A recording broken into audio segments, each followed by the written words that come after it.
Hi, welcome to Jes4us. This is our second showing, and this time we're going to talk about perilous time. Our focus is on the end times. We as Christians are waiting for the rapture of the Lord Jesus Christ. Amen.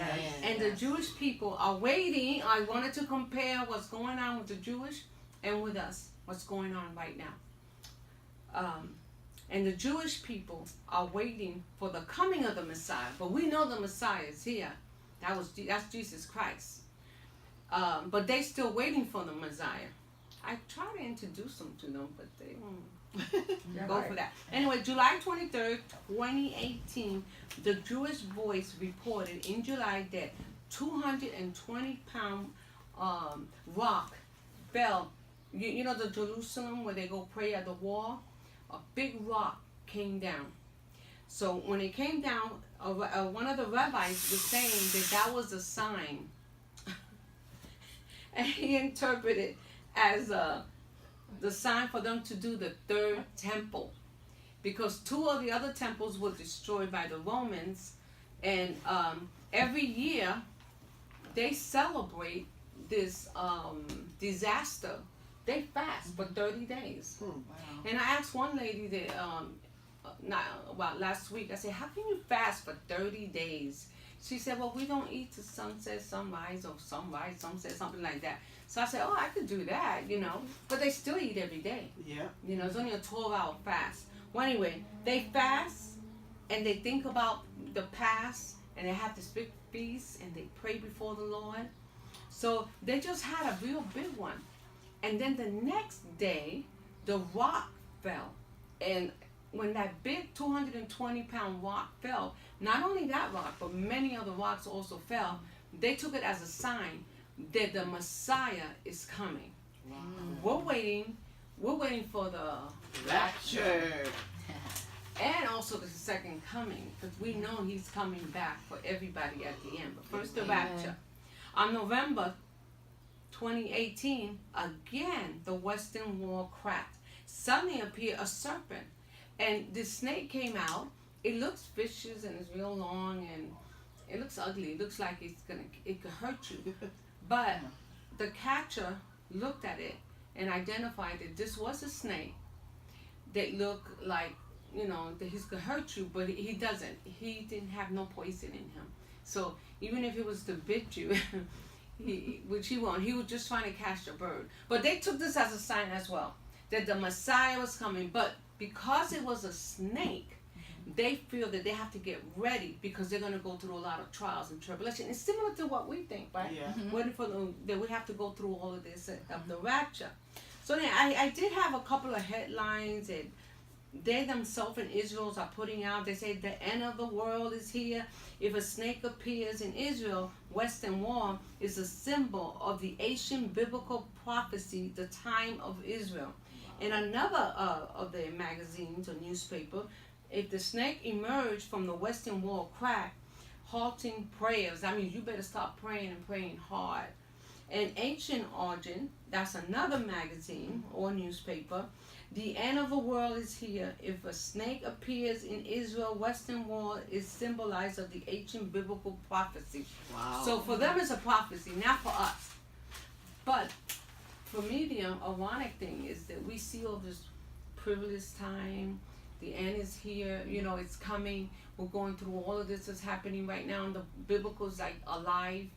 And they're waiting for the Messiah that we know that already has come, but they also know that something is coming. There is trouble coming, and so they're preparing themselves. They're taking this as a sign. We're taking the Bible, New Testament, perilous time, and Matthew 24, the ending time, all the things, all the sorrows that have to happen.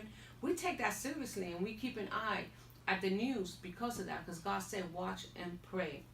Okay, but they feel that in the next following year, the snake comes back, they're going to do the temple, the third temple. Wow. We cannot have that. In the Bible, it says there cannot be another third temple because they're going to try to do sacrifice, and Jesus is our sacrifice. Yes. So they're going to try to do sacrifice again, which killing animals in the altar and everything. But it cannot happen. But they feel that they have to prepare for the Messiah. Okay. The last message we taught the beginning of Sawa. Our message title in the last day. Today we are going to talk about perilous time. Perilous time means to me is people behavior, lifestyle, attitudes, emotions, they believe.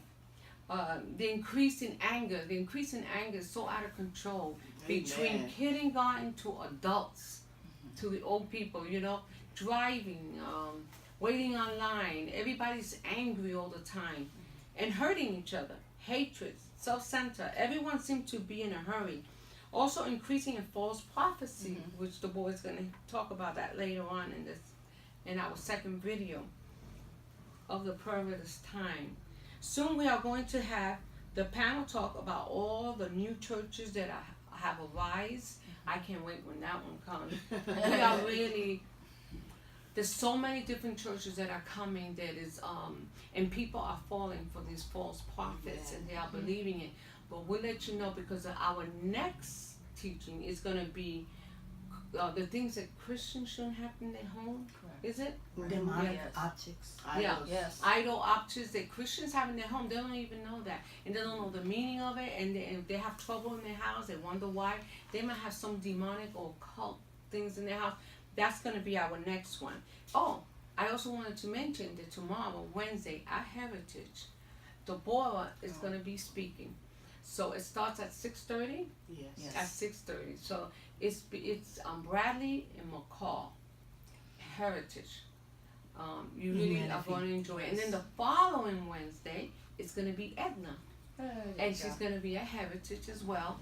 And it's going to be McCall and Bradley, and we love to see you. And if you have seen this program and you visit us, please let them know, because we'll all be there supporting them as they teach that day. And can you start by telling us the response of our last session? Yes, we have 238 views and 9 thumbs up. Hallelujah. So keep them coming. So, are you ready? Are you ready for me? Just ready to go. Yeah, you're good. On the mark, get set, ready to go. Hey. All right. Perilous times. But first, I want to give a shout out to Felix Restaurant and the young lady that waited on us. What was that, Sunday? Yes. And the people there Saturday. that we talked about Jes4us, and it was great. Also at the women's conference, woo, grace and grit. Great message, and thank God for all the wonderful messages that we heard. But today it's going to be what? Perilous times. All right. I'm reading from 2 Timothy, the 3rd chapter, and I'm going to read the first 3 verses. This know also, that in the last days perilous times shall come. For men shall be lovers of their own selves, covetous, boasters, proud, blasphemers, disobedient to parents, unthankful, unholy, without natural affections, truth breakers, false accusers, incontinent, fierce, despisers of those that are good. Can you identify with that today? Wow. Yes, certainly. I'm just talking about, now let's think about what perilous is. Dangerous, treacherous, desperate, critical, unsafe, insecure. All of this is perilous times. Yes, we are in perilous times. It's danger everywhere. You are not safe in your home, at the mall, in the streets, not even in church. Think about how the enemy is attacking churches. Really, the only safe place is under the blood of Jesus Christ. Amen. That's the only safe place, because man can kill the body. Yes. But if your soul, if you have accepted Jesus Christ into your life and they kill this old body, can't take the soul. Amen. Sometimes I say it is better for me to not be here, because if I'm not here, I will be with the Lord. Yes. So perilous times is just everywhere, everywhere, everywhere you look. Danger is all around us. People are killing people for no reason at all. They come up and slice you in the face with a knife. They'll hit you in your head. People are running into crowds with the car. Now you know that's perilous times. Ungodly days, lovers of self, covetous, boasters, proud, blasphemers, disobedient to parents, unthankful, unholy. The world is self-centered and self-absorbed. Clothing, that's just going outrageous. They getting buffed up, exercising, getting buffed up, bigger, and then they starve themselves to get smaller. It's just horrible. And then there's the tattoos. It's just going outrageous. And you know what? Perilous times is 10% of the adolescent boys and 8% of the adolescent girls admit they have attempted suicide. It's horrible. I attempted suicide. I broke a bottle. This was way back in the day when I didn't have good sense. And was going to cut my wrist, but it hurt. Woo! Stop. The second time, I was drunk. I felt like nobody loved me. Nobody cared about me. I took a double-edged razor blade, broke it, and was going to cut my wrist again. Ouch! Whoop! Hurt. No, I can't stand pain. But there are so many people today that's feeling unloved, unwanted. They need to turn to the Lord, but they are self-centered. They think, I can do it. I can do it. Perilous times. And you know what? Also, there's 1 million of these young people succeeded. 1 million in committing suicide. And then there's lovers of money. Someone said one time, it's okay to be selfish as long as you is upfront with it. Horrible. Lord have mercy. People trust themselves and money when we should be putting our trust in the Lord. Yes. Greed has put a lot of people in debt. Free spending in the 80s, when people got their first taste of plastic, the credit card. They're broke now. Their parents became the ATM. Boasters, proud. Some people can name more beers than president. Pop culture, more important than education. Today's generation says they're going to clean up what we messed up. That we're not trying to change things, we're trying to fix things. We're street smart, so they say. They are just plain old ungodly, saying there is no God. Having no respect for parents. Unthankful, thinking and acting like the world owes them something when they have not given anything except trouble. Disobedient to parents. Children today are not just being disobedient to parents, they are killing them. Perilous times. Unthankful, unholy. Without natural affection, the love of God is no longer in people. And without that, there is no love or affection for one another. Truce breakers. One who violates a truce, a covenant, or engagement. People lie to you. They'll lie to you, to your face. False accusers, prone to slander, making false spoken statements, damaging to a person's reputation, defamation of character assassinations, incontinent, lack of self-restraint or control. People just out of control. Whether it's food, alcohol, drugs, even gossiping. Just out of control completely. Perilous times. Furious, having a display, an intense of ferocious aggressiveness, You know, road rage. I saw on the news where the bus driver had a gun and the man had a knife. Road rage. It's horrible. And then the school bullying is off the chart. Despisers of those that are good, to dislike intensely, to regard with contempt, barbarous, savage. You try to be nice to people, they'll roll their eyes at you. You look at what you looking at. You know, I just want to smile and say hi, you know. Perilous times. Perilous times are here. But be of good cheer. Jesus said, when these things began to come to pass, then look up, for your redemption draweth nigh. You can find that in Luke 21:28. While the world will see these signs and quake with terror, the redeemed will see them as a prelude into the coming of Christ. Martha. Amen. Thank you, Edna. We learned a lot about perilous times. And I'm going to repeat again. We're still reading from Timothy 2nd. Timothy 2nd on the 3rd.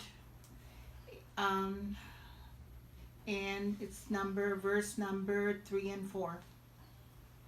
She talked a lot about it, and I'm just going to go a little bit through it. Without natural affection, truce breakers, false accusers, incontinent, fierce, despisers of those that are good, traitors, heady, high-minded, lovers of pleasures more than lovers of God. Yes. I'm going to tell you a little bit. Remember, all scripture is God-breathed and is useful for us. It's going to be teaching us, rebuking, correcting us in righteousness. Amen. So that we may be equipped for every good work. I want to talk to every parent, every father, every grandmother, every grandfather. Do you remember when Moses led the people out of Egypt, out of Pharaoh's dictatorship? Jesus warned them over and over. In the Old Testament, he would say, teach your children and children's children my statutes and commandments. Let them know about me, the great I am. Amen. Are we doing this? Of course not. We are not teaching our children to pray. We are not teaching them the commandments. We do not take them to church or Sunday school. We are not teaching them to be good, respectful, have good morals, and obey rules. Now the children, as you can see by these perilous times, children are growing up rebellious, Amen. disrespectful, unhappy, and even suicidal. Yes. Edna explained the statistics to us about suicide. Why? Why is this happening? Because the Spirit of the Lord is not in them. They need to know Jesus Christ. Amen. And let me tell you something that I found out about vaping. Vaping is that little cigarette that you can blow, and I thought it was just going to blow this vapor. I said, that's not bad. But what's happening is children from 9 to 13 are using it, and guess what I found out? This vaping has lead and heavy metal in it, and it leads to lung disease, high blood pressure, which leads to heart attack. But that's not the worst. It has poison. It poisons the brain because the brain grows from childhood to 20 years old. That's your growth period, and it is stunting the growth. So what are the children experiencing? Headaches, irritation, out of control, rebellious, suicidal. Remember, it affects the growth of the brain. Amen. It poisons it. I didn't know that. And then it gets them to go on to smoking regular cigarettes. Regular cigarettes, I thought only had nicotine.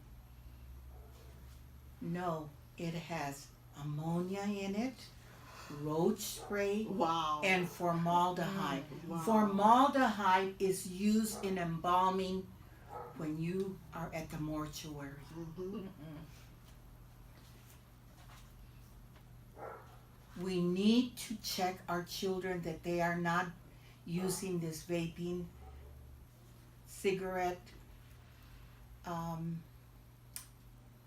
mechanism, because it is not good for them. Amen. You need to check your children. Amen.